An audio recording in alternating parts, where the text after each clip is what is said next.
driving up to Tuktoyaktuk in the winter. I did that in the winter of 2023. And yeah, that was wild. We Why took the a month. fuck would you go to Tuktoyaktuk in the winter?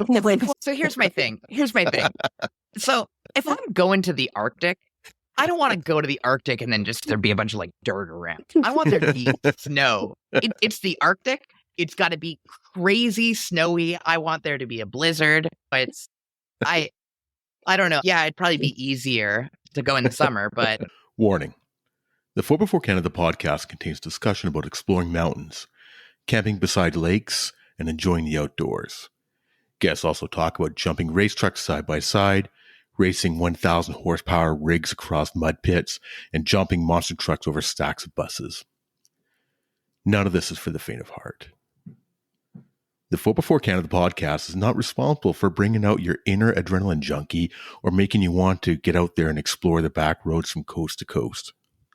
The 4x4 Canada podcast is not responsible for broken parts due to jumping your vehicle, hitting mud poles too hard, crossing deep streams, and doing other dumb shit. However, we will take credit for inspiring you to explore mountaintops, spend quality time outdoors with your friends, or meeting new like-minded people, and most importantly of all, following your dreams. Welcome to the 4x4 Canada podcast. I'm your host, Wes. And I'm your co-host, Trisha. And I'm Gretchen. Welcome to the podcast, Gretchen. Super excited to have you here today. Mm-hmm. Yeah, thanks for having me. For our listeners that don't know Gretchen, this is Gretchen with the Story Till Now videos. That's where most people would recognize you, I would think. Yeah, probably. Yeah. And so this is the Gretchen. We have actually had a number of people asking to have Gretchen on the podcast that they think that you're super interesting and they want to hear about you. So thanks for coming on. Mm-hmm. Yeah, no, I'm super happy to be here. Thank you so much for having me. Yeah, I feel like a little mini celebrity right now. First off, for our listeners, they can find you as RuralPunk on Instagram and Blue Sky. And I know you don't post over there a whole bunch, and people can follow you there. So one of the things, before we hop into this, one of the things I do want to ask, I know you go out a lot with Sean and the Story Till Now and that crowd, and you've been doing some awesome trips with him. But one question I do have is, does Sean know how to cook? Sean he's busy when he's out. Because like when I go out wheeling, I'm on like vacation. But when he goes out wheeling, he's working the whole time. It's like a job. So he's pretty busy. He's like trying to set up shots, thinking about how things are going to be laid out, trying to figure out where our next plan's going to be. So I think that for him, I don't think he's a big cooker. Like he's like not a passionate chef or anything like that. And so for him, it's just like a low priority thing. He'll make stuff, he'll make food, but he doesn't like make a big to-do about it. Every time I see you in one of his videos, you're the one doing the cooking. And it all looks wonderful. It all looks like great food. And I'm sure that's what the reason is, because he's going around trying to get the shots and stuff like that. Oh, yeah. It always seems to be you doing the cooking. So I'm like, does this guy actually know how to cook? Or is he just like a ramen noodles and hot dogs guy? To be fair, I like to cook when I'm out camping. Like that's something that like I enjoy, but I'm aware that we're going to be on camera, whether I'm out with like Sean. I go out with Casey quite a bit as well. And, you know, if I'm going to be on camera, I try to make something like think what would look really cool on camera? What would make people go, oh, I put a little bit of effort into that. Not that I, just am eating hot dogs when there's no cameras around. I try to make something a little special for the cameras. Yeah, I think the last video that I watched was the ice one, and you had bear meat or something like that. Yeah, my boss, Ken, he hunted a bear, and so he gave us some ground bear meat, and he gave us some like bear salami we made sandwiches out of. It was so good, such a wild taste. I had bear before, but this was really nice. He prepared it really well. And then we had the brisket mac and cheese, and I had smoked some brisket earlier. It was like a 19-hour smoke that I did in my backyard, so... That's one thing about the Overlanders. We love to cook and we love to show it off. Yeah. Oh, yeah. If I'm by myself, I'll still cook something nice. But if I know that if I'm cooking for others, or if I'm like, especially like cooking for a camera, like I'm going to put the effort in to like really try and make it look nice. I was out with Dwayne from Just Jeeping Adventures, and out at a local sort of a Overlander gathering last summer in Vernon. Mm. And dude had his smoker. He actually brought a smoker with him to go camping.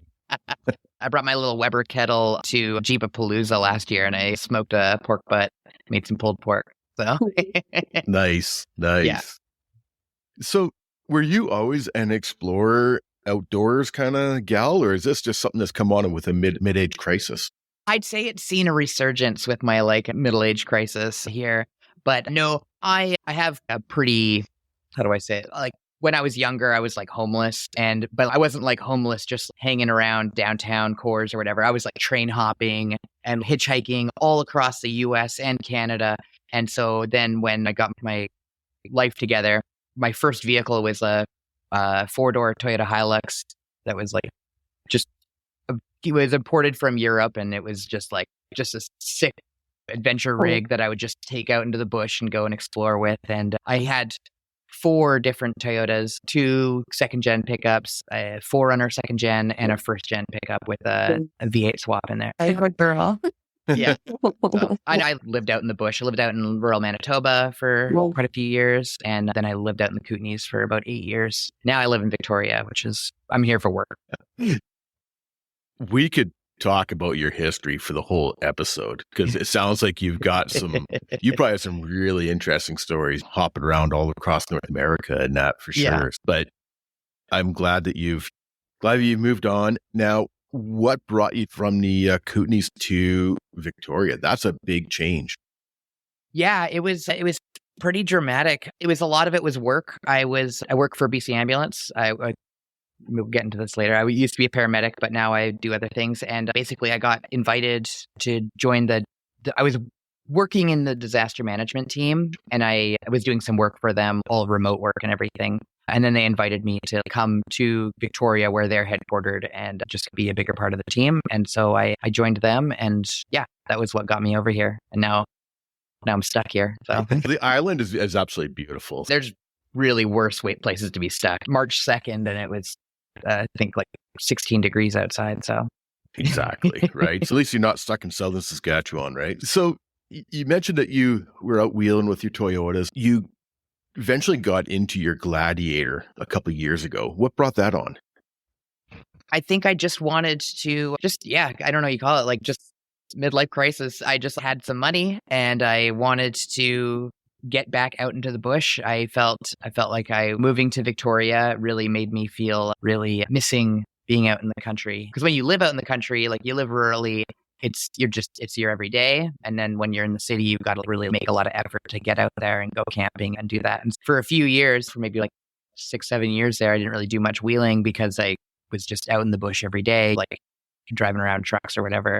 But then we moved back to the city. I'm like, I got to get back out there. So it was actually the atmospheric river happened here, where the Coquihalla got closed down and the island got shut off from the Malahat and whatnot. And I was working 16-hour days for about 2 weeks straight.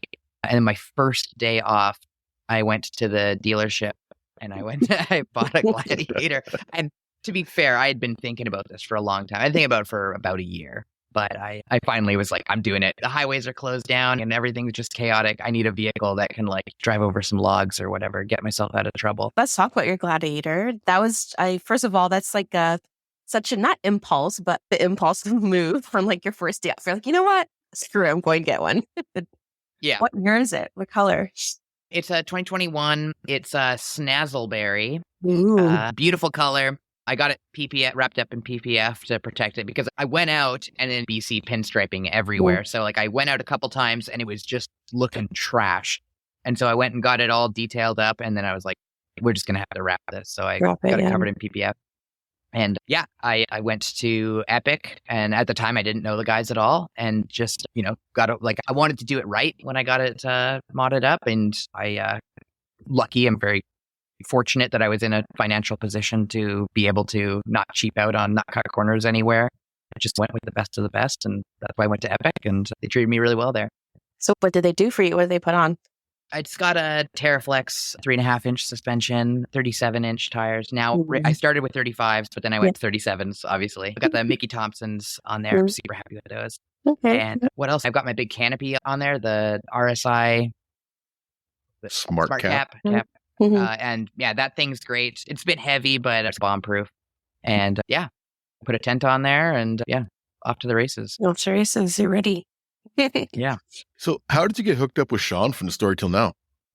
I met Paul and Christian from Epic just by being like a client of theirs. And then we just organically just hit it off, and I'd be back there again for more work, and we'd like hang out and chat or whatever and go get lunch, or it just, just a natural friendship. And then I met Casey, because he's actually like Casey 250. He lives just down the street from me. We're like neighbors. And obviously I didn't realize that at first. And I was like, wait a second. And then we just connected, and just organically, it's just like, hey, you want to come out? And yeah, let's go. And Nice. so I went out with him, and then I met Sean at a car show and just chatted him up. And yeah, I guess I was on both of their Patreons, but which like facilitate like more just like chatting online and stuff like that in the group chat and stuff. But that wasn't really, I don't know. It's just organic, just hanging out. And like I went out with Sean one time, like in 2022 at some point. And then I didn't go out with him again for a while, but then just again and again, every once in a while. Yep. And I don't know. I guess you've had some pretty great adventures with both Sean and Casey. You've been all over British Columbia with some of your travels and that. And I gotta say, I love the Haida Gwaii video. Yeah. That is one of my favorite videos from the story till now. It just, I don't know. You had those little interviews with you and little interviews with him, but yeah, it was a little bit different than what he normally does. And I'll be flat out honest with you, I absolutely loved that video. Yeah, I'm biased, but that's definitely my favorite video that he's put out. There's really something special in there. It really felt like a documentary, like a proper movie. And watching this on YouTube, and I'm like, this should be in a film festival. Like, what is going on? This is so amazing. Don't try to gas him up too much, but he's got some special sauce there with he just knows how to get the right shot, and he knows how to edit it just. And both like the color correction and everything that he does, and then just like editing to like for pacing, keep you interested. He's got a special talent there. Even if he wasn't doing overlanding, if anything he'd be doing with film, he'd be knocking it out of the park. He's really got that knack, that movie maker knack. He could be like a director someday. I'm convinced. Yeah, he's definitely got some talent for sure. Yeah. So let's talk about that Haida Gwaii trip. Yeah. To me, that is on my bucket list. And then I saw the video, and it went up quite a few notches on my bucket list. Yeah. That was actually my second big adventure to Haida Gwaii that year. Oh, really? Yeah. Me and my partner went up in the spring, and we live on the island, so you can take the ferry up to Prince Rupert, and it's like an 18-hour long ferry that goes through the Inside Passage. It was so cool. And then we took the ferry over, and we were up there for a little less than 2 weeks, and it was just so much fun. My partner doesn't really like to go wheeling. She likes to go camping. So we did just like a lot of camping. It was a lot more like tame, but it was still so beautiful. And we met a bunch of lovely people there, and really got to see the community and the culture, and really learn about the Haida nation, the Haida people, which is just like such an amazing and unique and strong people that they have there. It's just very cool to like get to learn all that and just become immersed in their culture and whatnot. And then I came back, and then Sean was asking me a bunch of questions about Haida Gwaii. I was like, oh, like, where should I go? What's to do? And I'm like, yeah, I can like do this. And then I was like, if you need like a tour guide, because you're an expert now. Yeah, I was just like, if you want somebody to go with you, and then absolutely. Maybe because we have a lot of listeners all over Canada, maybe you can give our listeners a bit of what is Haida Gwaii? Like, you and I know what we're talking about. Yeah. So I live on Vancouver Island, which is quite a large island. I don't know exactly how big it is, but it's bigger than PEI. It's quite large. But then if you go, I don't actually know how far it is, 1,000 kilometers, something. It's quite a bit farther north. 16-hour ferry ride. Yeah, exactly. And then you're there's an island. It's not an island. It's a bunch of islands. It's an archipelago of 800 islands called Haida Gwaii, which is the land of the Haida people. It used to be called Queen Charlotte Island. Some people might know it by that name. Call it Haida Gwaii now. And and so it's super remote. The only way you can get there is, I think, from Prince George. It's you have to drive to Prince Rupert, which is what, like maybe 8-10 hours. Yeah. And then you have to take a 8 to 10 hour ferry. Unless the weather's bad, then it can be even longer. And then you're on this island. And I don't know how many people live there. I'm like, all my facts. I had all these facts before in my head, and they're just all fading away. But there's only like a few thousand people on the islands, and there's only 2 islands that you can drive on. So there's a lot of logging and stuff like that there, because they've just got a lot of timber and whatnot. But so there's a lot of logging roads you can go around and explore. And there's this beach. You can go up North Beach and then down East Beach, and it's about 100 kilometers of beach that you're like legally allowed to drive on. Like, we checked. Sean was like, of course, like super nervous because he's going to be filming it and everything. He's got to make sure that he's doing everything like super by the books. So we like totally legal to be driving on the beach up there, and you can just go, and it's so cool. It's so beautiful. What about that one? I'm going to call it a spit, for lack of better terms, or this point where you guys drove out. Rose Spit. Yeah. Yes. That was so cool.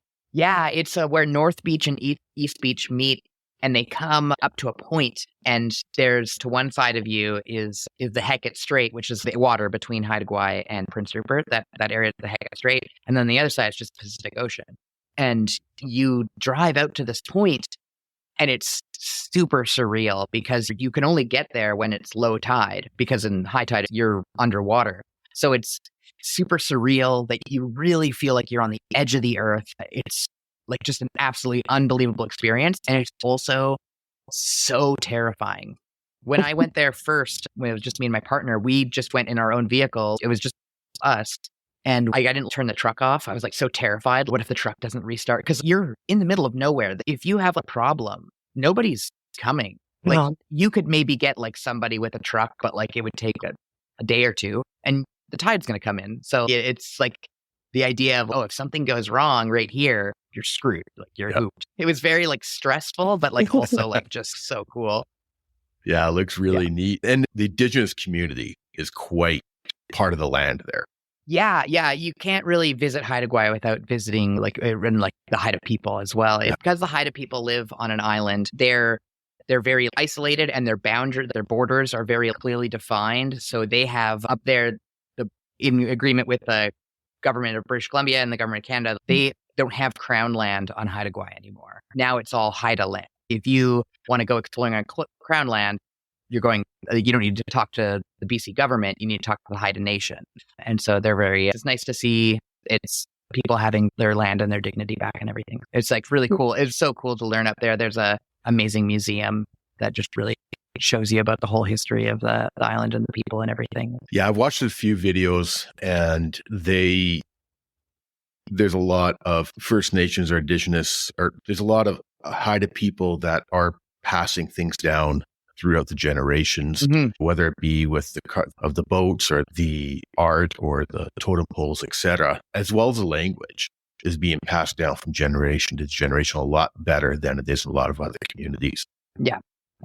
I think that because of their remoteness and their isolation, they're in a kind of a more unique position to really have, I don't know how to say it, but like developed or reclaimed their culture and reclaimed their land. So.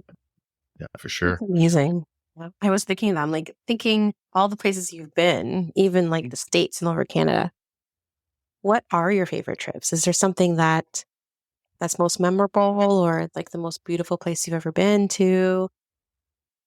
Yeah, Haida Gwaii is definitely near the top of that list, but I've got to say that's a pretty easy answer for me, the best trip I've been on, and that was driving up to Tuktoyaktuk in the winter. I did that in the winter of 2023, and that was wild. Why the fuck would you go to Tuktoyaktuk in the winter? So here's my thing. So if I'm going to the Arctic, I don't want to go to the Arctic and then just there be a bunch of like dirt around. I want there to be snow. It's the Arctic. It's got to be crazy snowy. I want there to be a blizzard. But I don't know. Yeah, it'd probably be easier to go in the summer, but it's the Arctic. Full Arctic experience. I want the full experience. Absolutely. I was telling people beforehand, is listen, if I'm going up on the Dempster Highway and it's just smooth sailing, no problems, no issues, and we just get up there and it's totally fine, I'm going to be a little disappointed. Fortunately or unfortunately, I was not disappointed. What happened? Did you break down or did you just stop? Or mechanically, we were sound, and I was so prepared for this trip. I had backups for my backups and everything, but I was checking the weather when we were in Dawson City, and I saw, like, hey, there's going to be a little bit of snow, but it's not going to be too bad. We get onto the Dempster Highway, which is just outside of Dawson City, and we head up, and unbeknownst to us, about an hour after we started our trip north, they closed the Dempster Highway. But they can't. We're already on it, and there's no way for us to know. And so we drive up, and then there's just whiteout blizzard coming through, and I can't see the road. I can, there's tracks, but because it's like snowy and whiteout and everything's white, and then it's completely overcast, like thick overcast. I can't see any sort of shadows or anything. So I was driving like 40 kilometers an hour for 6 hours. Wow. Yeah, and it was very stressful. I was white knuckling the steering wheel, but then my hands were getting sore from the white knuckling steering wheel, so I was like palms on my steering wheel, just driving with my palms. It was very stressful, but I know how to drive. I know that the number, and for being a paramedic, I know the number one thing that causes accidents is driving too fast for the conditions. So if it took us 5 days to get up there, that's fine. We're prepared for that. We had probably like a week's worth of food. We had diesel for the diesel heater, and we were totally set up. If we even just had to pull over just in the middle of nowhere and just be stuck for a couple of days, we were totally fine for that. So I just took it nice and slow, and no issues aside from that. But we get to Eagle Plains, which is the halfway point up the Dempster, and it's not a town, it's just this building that they have all the road maintenance crews from, and then they also have a hotel and a bar and a restaurant in it. It's just a very surreal place, and it was built in the 70s and then never updated. So it's like you're walking into the 70s. It's so weird, so surreal. But we get there, and there's like, where did you come from? And we came from south, and they're just like, but the road's closed and there's an avalanche. And what? No, there's no avalanche. What are you talking about? And I figured out like where it was and like what time that had happened. And about 20, 30 minutes after we went past this one area, there was an avalanche that went down. Oh my God. And we got pretty lucky, because if we would have been on the other side of it, then we can't, it's game over. There's an avalanche, but which, they cleared in a couple of days, but we're under it. We're under it. Oh my God, I didn't even really think about that part. It's just, no, we're fine. But we made it there. But then the road north was closed. So we weren't allowed to go north. We weren't allowed to go south. We were just hanging out in Eagle Plains, which I was like tickled. I was like pretty stoked. I got stuck on the Dempster. This is perfect. So we just stayed in Eagle Plains for the night. And then about halfway through the next day, we were allowed to leave. Yeah. Wow. Continue. So it was worth it then. It was worth it. It was so worth it. I still think about that trip like pretty much daily. It was so cool. Yeah, we were very well set up. I have my off-grid trailer, like off-roading trailer. And so we were pulling that, and it was totally fine. And yeah, it was cold, but not in the trailer. And it was minus 40 outside and like 25 degrees inside of our trailer. Yeah. So, nice and toasty. Yeah, exactly. So if you could go anywhere in Canada, where would you go? Yeah, that's a good one. I'm not from BC, so I chose to go to BC. That was where I wanted to be. So if I could go anywhere, it's here. I love being here. That being said, I'm already here. Where could I go now? Like, where's the next big trip I really want to do? I really want to drive the TransLab Highway. Mm-hmm. And I know it's all paved now, so it's not like a big wheeling adventure. It's more just like a road trip. But that's something that I really want to go and experience. And drive out to Happy Valley Goose Bay and just up there. I want to see Labrador. I want to see where the Vikings came and they were like, this is hell. and then left. I'm like, that sounds cool. I don't want to live there, but I want to go see.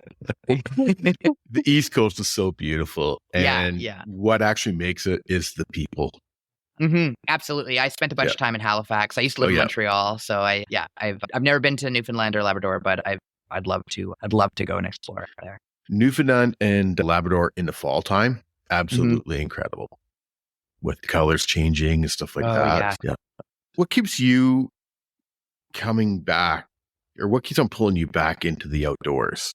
That's a good question. For me, I've always just liked the slower pace. I'm a pretty high adrenaline kind of person who's always amped up and always doing things. And I feel like being out in nature really helps me just slow down and recalibrate and just appreciate the little things in life.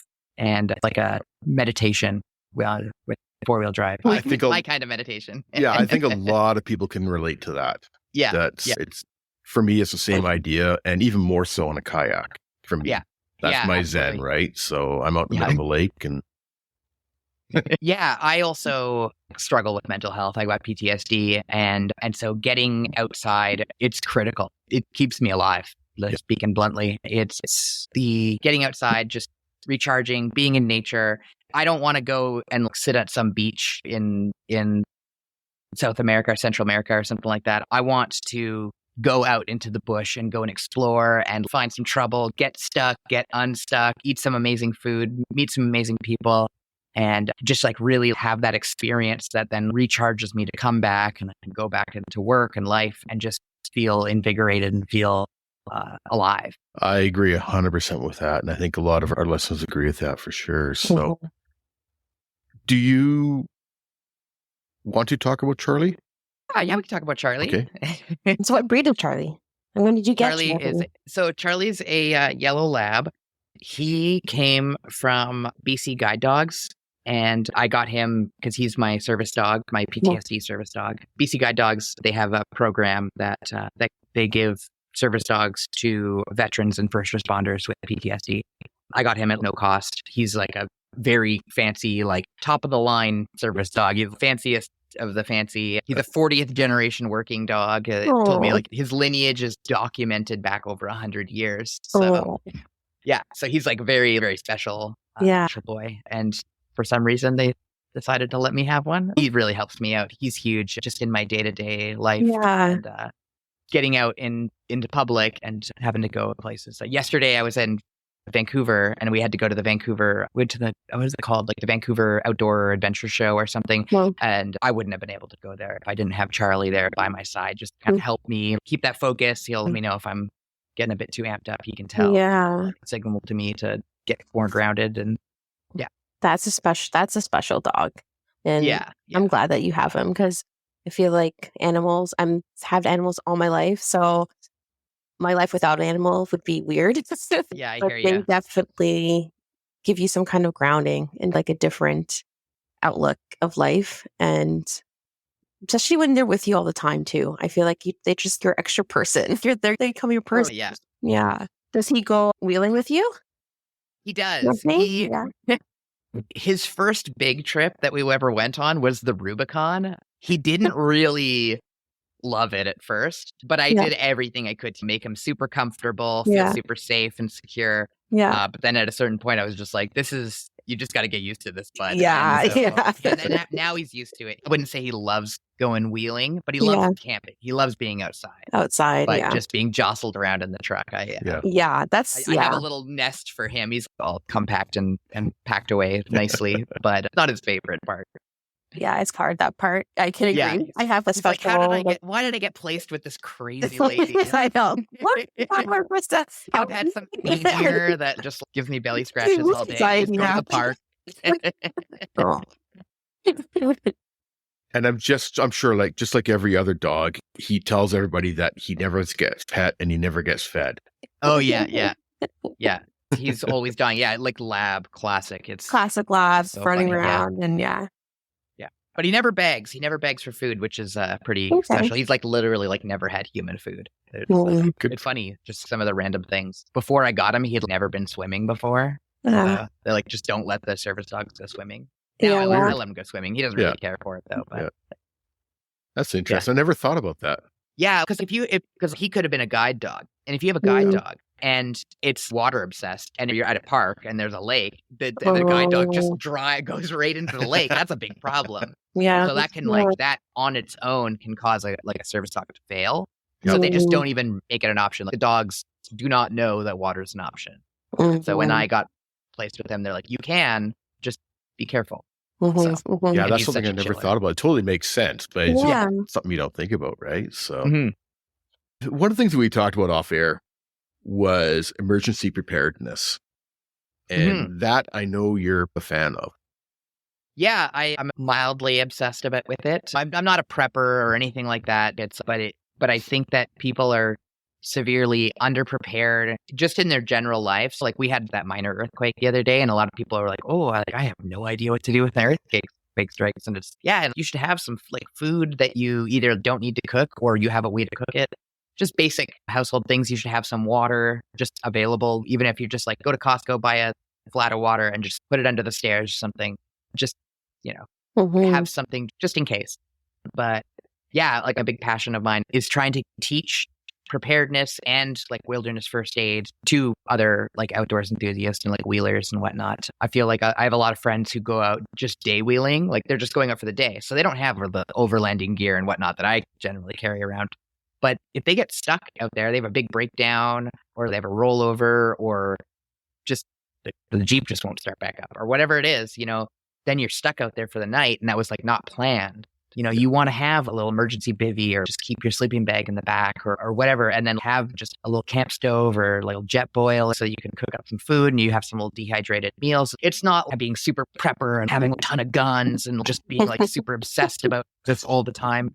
It's just the little things, just like, okay, if I got stuck out there, what would I do? I got to be able to make a fire if you can, and you got to be able to stay warm. Like that's the number one thing. Even in the summer, if you're up in high elevation at night, it's going to get cold. So just be prepared for that. I have for lack of better terms, a get back home bag that I keep in my vehicle all the time. And it's got a lot of the basics that you mentioned, the way of starting a fire.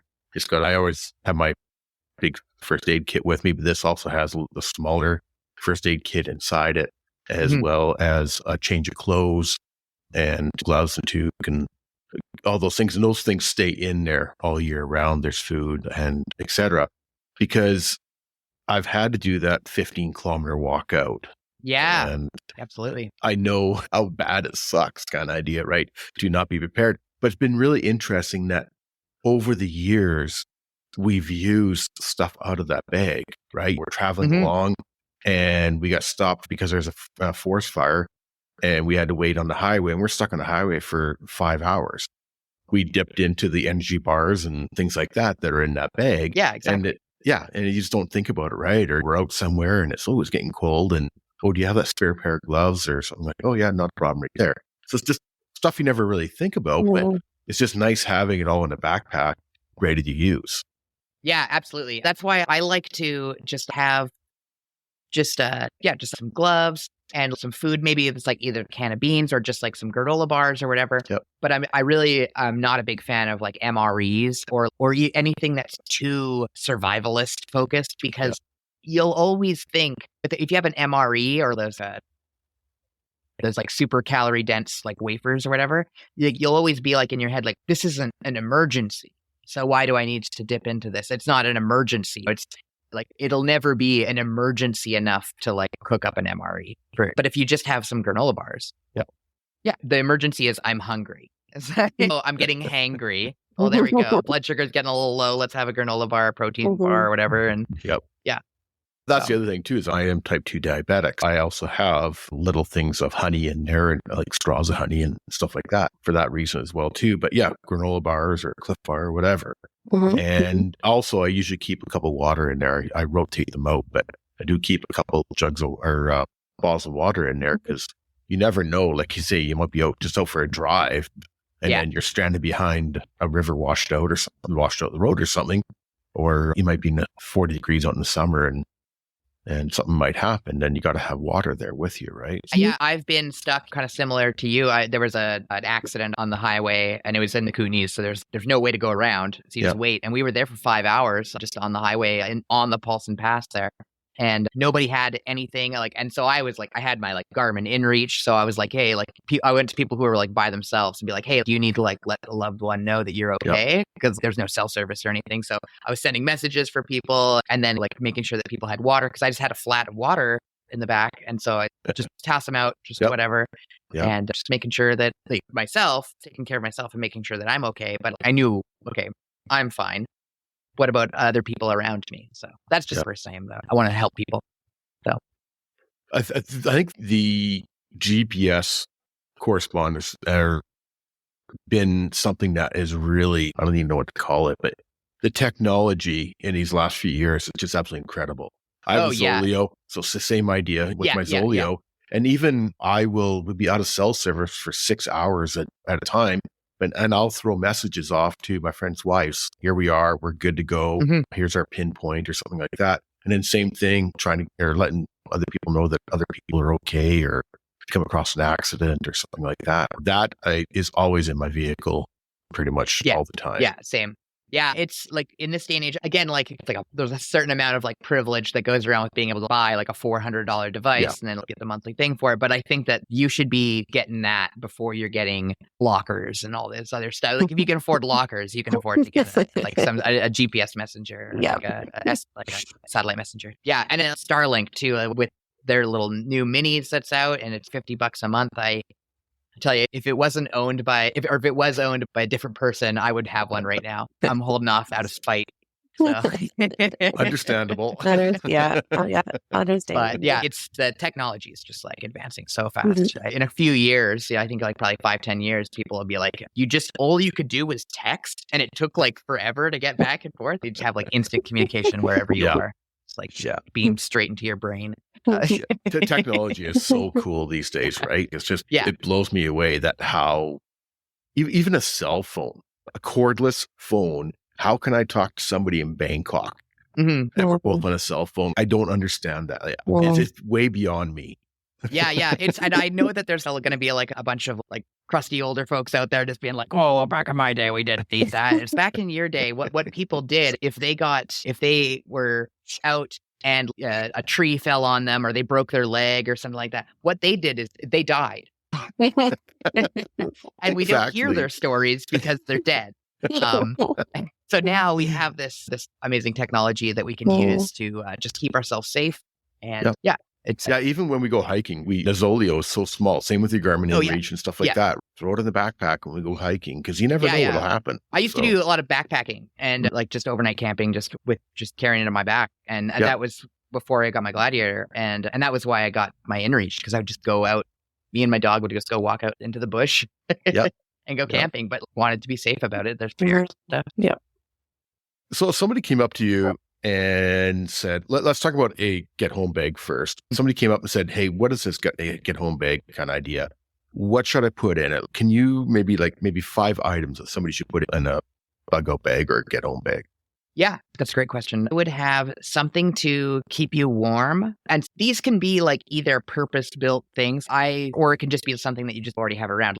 Something to keep you warm, you could use an emergency bivvy or like a Mylar blanket or something like that. Those are really good, really handy, and they work quite well.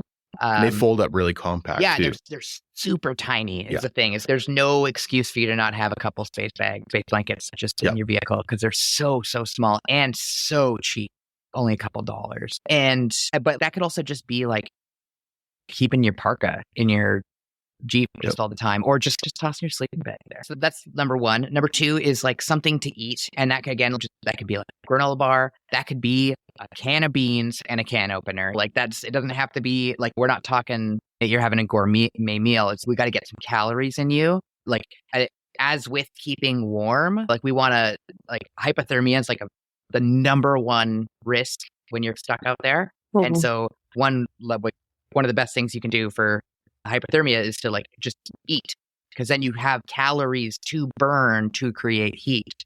So just making sure you have some calorie dense food in there, and again, trying to stay away from like things that you could only use in a disaster, like an MRE or something like that, and just having like dense granola bars or like cans of chili or whatever, something that because like a can of chili, I can eat a cold can of chili. I'm not going to have a smile on my face, but there's worse things. There's worse things in life. So. And then water, you've got to have some water. And I know that's really difficult, especially in the winter. That's something I always struggle with. Like I keep about like 20 liters of water in my Jeep in the summer. But in the winter, I've got to take that out. So then I've got to really be a bit more mindful about it. And then that's 3. 4, I'd say some sort of device that you can message home. I know that cell phones nowadays have SOS capabilities. I'd say that's like a good better than nothing. Like I wouldn't say that those are quite at the point where they're like super reliable, and you can only be texting to 911. You can't message just, hey, can you come get me or can you bring this part because I'm broken down and I need a part to your buddy.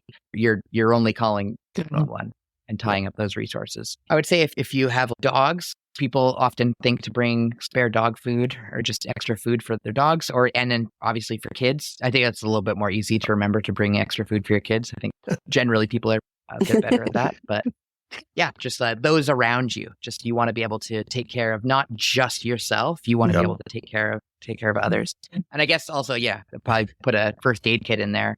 But first aid kit is only so good if you don't have the training and the skills to use it. So that's a whole other thing there. Yeah, for sure. I will throw it out to our listeners that I did a really great interview with Ken from Wild Med Kits back in September 22, and then we actually reran it in October of 24. If you haven't listened to it, go back. Ken is a nurse, a emergency room nurse, and he's also an instructor for wilderness first aid. So he knows what he's talking about. Not only we didn't go through that interview just to sell his product, which is all great product, but there was a lot of really great information in there that we could do a whole episode on that ourselves again as well, right? Yeah. I listened to that episode. That was really good. It was, and like it's because he has a product and like showcasing the product in a sense, but that the conversation that you guys had was just like so much more than that. It was he gave some very good advice. I was really happy when I was listening to that. Thank you. Good. Because I really enjoyed that one. That was still one of my most favorite episodes because I went into that with a bunch of questions because I needed the first aid kit to begin with, but there's a lot of stuff that I do know and there's a lot of stuff that I don't know kind of idea. When we talked about everything from hypothermia to cuts and everything like that. And so I definitely highly recommend our listeners go back to October 2024 and Wilderness First Aid Kits with Wild Med Kits. And Ken is a really smart guy when it comes to that kind of stuff. Having said that, what do you recommend? You can get your Costco kits and they're probably good enough for most people, but there's still a lot of stuff that are missing in there. But as you mentioned, if they don't know how to use it, it's no use having it almost kind of idea. Yeah, exactly. You can get all sorts of stuff online. I know no affiliation to any of these, but Wild Med Kits, they do make really good kits. My Medic also makes pretty good quality kits. I have one of their kits, just really good quality stuff that they've made. But there's a lot of things you can buy that are dangerous if you're using them wrong. I know keep getting ads for this company that will give you a whole bunch of it'll give you prescriptions for antibiotics and everything and all this stuff for you to be prepared. But those are dangerous if you're not using them appropriately. Like there's a reason why they're gatekeeped behind a prescription. It's like they're life-saving, but they can also be damaging if you're using them wrong. So you just want to, if you want to have that training, I'm a big advocate for training. I think that as 4x4s, I see people all the time learning about recovery gear and how to best recover a vehicle or how to repair things on their vehicle or how to set up a perfect camp. And they're doing all this knowledge, research and knowledge and learning and hours of YouTube and everything. But then when it comes to first aid, to take a weekend course is just pulling teeth. So. And I find that the regular first aid course, your level 1 or whatever it is, to be honest with you, in my opinion, is not worth the paper it's written on. Mm-hmm. No, it's really not. It tells you to phone 911. Yeah. And how to use a defibrillator, right? First aid is great because as a work safe requirement. You have to be this minimum bar. You have to know what an AED is and vaguely how to do CPR. And those are great in a workplace and whatnot, or out and about in town. And it is good to know this is a real emergency or this is not, it's a cut finger. We don't need to call 911 for that. They have value, but it's not in in going out into the bush and everything. I have this, I don't know that I'm ever going to be able to get it off the ground, but I want to teach wilderness first aid specifically focused to the 4x4 community, because I feel like there's so much, you could just like cut through all like the chaff and really get to the good stuff. But it's a lot of work, and I'm already busy, and I'm already so overwhelmed with life anyways. But that's something that I really wish that existed. And I'm like, oh, maybe I should do it. I'm like, I don't want to run a business. I think it's a great idea. Even if people do go with a regular wilderness first aid training. Wilderness first aid is so much, it's very different than just a regular like OFA 1. Like you got your wilderness first aid, your advanced wilderness first aid, and your wilderness first responder. I do have my wilderness first responder designation certification. I went and got that because being a paramedic, there's a lot of things that you learn, but a lot of it, you have to have this specific equipment that we have, or these specific meds that we have. And also it really is, you're only like, even on a really intense call, you're only going to be with a patient for max 2 hours, and usually a lot less than that. I took the wilderness first responder training just to, because I was a bit out of practice for sure. And then I wanted to know that longer term care. What if I have to take care of somebody for a couple of days? Yeah. You know, like what? And so just that gap in knowledge. So, and then I think that medicine is just something that, like, for me, I'm a bit passionate about it, and I just want to keep learning. It was funny, the day before that interview, or a couple days before that interview with Ken, we were up in the Alpine, up a mountaintop, and I knew that interview was coming. So we're talking on the radio about things to ask, and imagine if something happened up here. We are 3 hours away from the nearest town, and going down probably end up being maybe slower because you don't want to bounce the person around and stuff like that. We're all like, we don't really know what we would do. We would do what we had to do. We would figure it out. Yeah. Yeah. So it really pays to just know what to do in a situation, and just that preparedness. My friends poke fun at me for being like overly prepared for any trip we go on. I've got like, I do plan meals to an extent, and because I want to do all the prep ahead of time. But then also we went on that ice trip, and then it was like, oh, it's like super slippery. It's like impossible to walk on. But I have my ice tracks. I was like, oh, let's get my ice tracks out. And then Ryan from Modular Racks, his truck broke down. And so I'm like, okay, let me just get my tool rolls out. Like I got my impact gun. And I'm always got something. I like being that person that's, oh no, like I need some help. And I'm like, I can help. A bit hokey, but people laugh at you until they actually need your help. Yeah, exactly. Yeah. They'll bug you about it until then. Yeah. Yeah, going back to the Arctic trip, I had my diesel heater, but then I had a backup heat, and I had a backup for that, and I had another backup, and it's okay. And then if everything else fails, I have some -40 sleeping bags and a system for us to, and I had my satellite messenger, but I also had a satellite phone, and then we had just so many different systems, like all of our life support stuff all had 2 or 3 layers of backups, because it's -40, and there's no, it's okay, we need to get to a town. It's okay, that's going to be like 8 hours before you like see another person. So you've really got to be a bit more attentive there. But I prepared for that trip for 2 months. That's why you needed the trailer. Ready, and I think, yeah, it was. And yeah, it's the trailer. We wouldn't have been able to do it without the trailer. But yeah, we had a lot of stuff. But I bought chains, like tire chains. I never even used them, but I just bought them for me. You don't know though. That's the thing, right? Like I've been stuck before, and then out in the Coonies, and you get stuck, and then you're like, oh, then you pop your chains on, you can get unstuck, and then you take the chains off. Exactly. Yeah. That's the thing, is you never know. And especially on a trip like that, I would be the same way as you are. I would have backups for backups, and just especially in the middle of winter. Jesus. Yeah. So on the most dangerous road in Canada. Exactly. So whether it be preparation or in the overlanding world in general, what's something that you think a lot of people overlook? Safety. Not to hammer that home again and again, but I think that people they are not prepared for things to go awry. Yeah. People are aware of things to go awry if it goes awry in the right ways. Oh, I got stuck. I got my recovery gear. I got my winch. Or you got a flat tire. Like, okay, like I've got my tire patches, or we can got a spare with like in certain ways. But if a big storm comes in, people are generally like not super prepared for that. Some people are. I'm not trying to say everybody, but just that safety aspect. I know that what we're doing is inherently unsafe, but we're out there. If we wanted to be like extra safe, we just wouldn't go out into the bush, obviously. And I know Casey, he like big in safety second. and for him, it's just a joke. But for me, I honestly, I take that to heart a bit because it's not safety first, because safety first is staying at home. If safety is the absolute foremost, most important thing for you, then you wouldn't be out there. But safety second, it should be number 2. It should be like, we're going to go out, we're going to do this thing that there's like a certain amount of risk to it. But we're going to do that risky thing in a safe way. Like, we're going to be smart. We're going to have each other's backs and just really like be prepared for things to go awry, go wrong, and just think about those things. You don't want to be obsessive about it, but you want to think, okay, I'm out here wheeling. What would I do if my friend in front of me rolled their Jeep?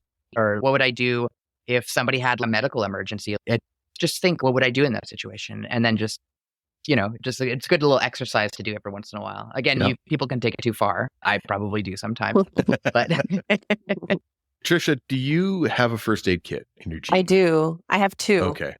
I have 2. Good. And I keep like extra stuff that I like, supplies, like medical supply stuff. So like I do. And I'm like the same. I don't go to the extreme, but I think from having a medical background, I'm just like, okay, if something does happen medically, I'm probably the most inclined person in the group to like help or know what to do in that situation.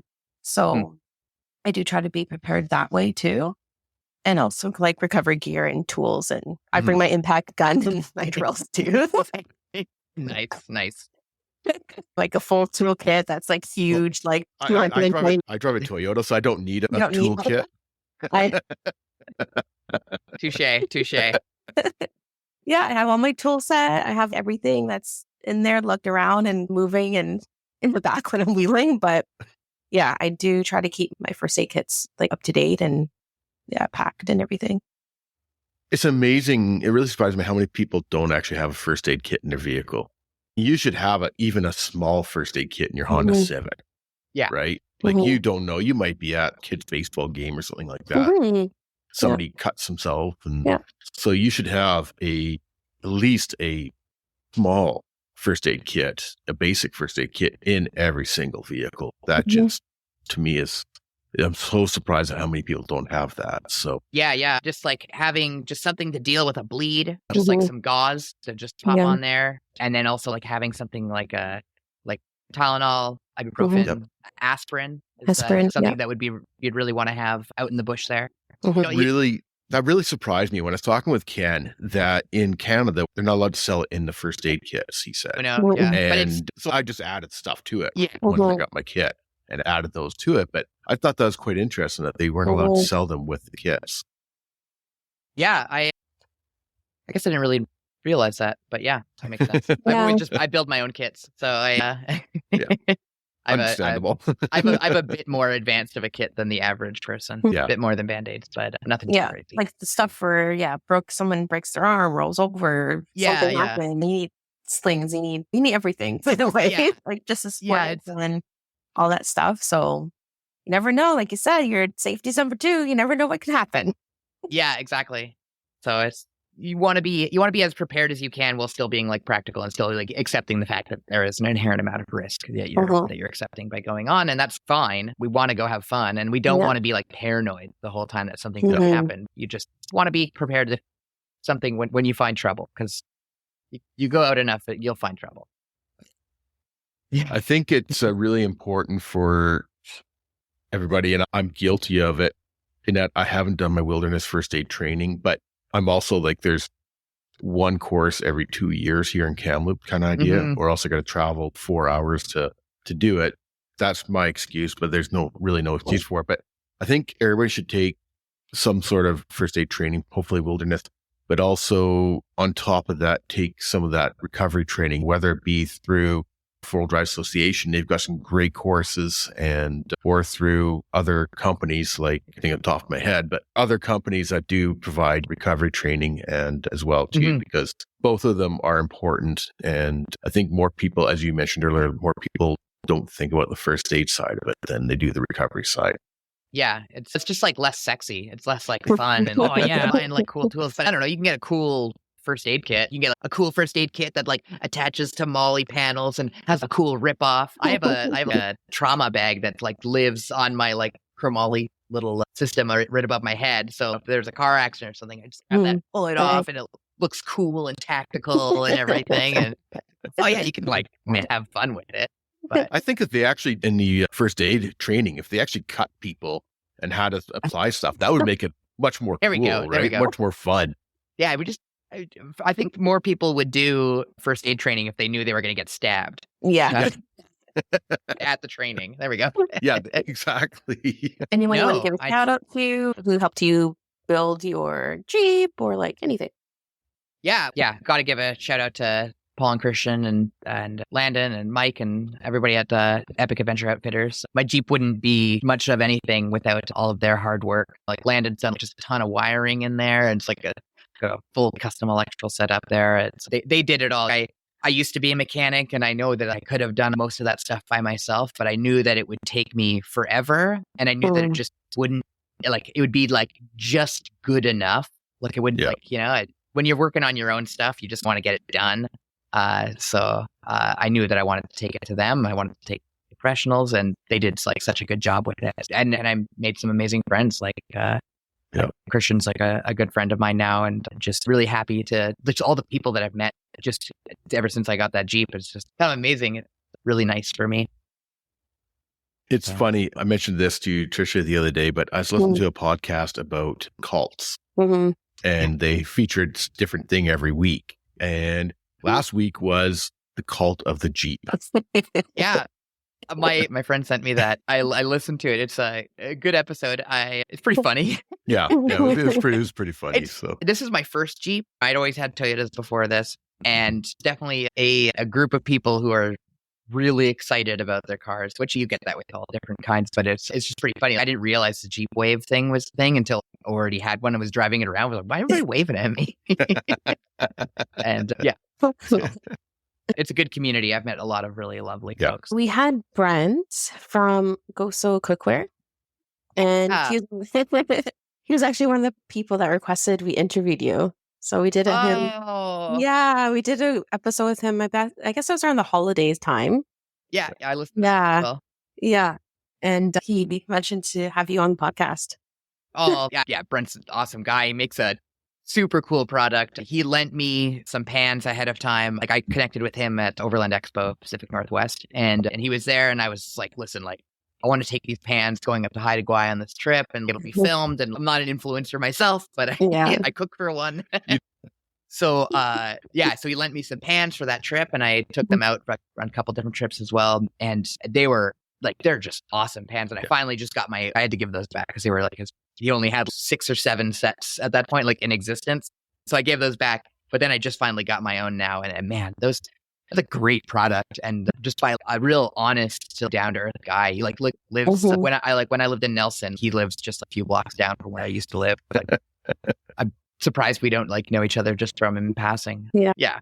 It's a really neat product, and I really wish him well. And I know that his first batch just got shipped out in January, February there. And yeah, definitely our listeners, if you guys are looking for a frying pan, go back and check it out back around the holidays there. And Goso Cookware. It's basically a frying pan, removable handle, and we won't get into it here, but it's a great product. It really is. Yeah. No affiliation or anything. I didn't get paid or anything to test out his pans, but it's really good quality product made by a really awesome, solid person.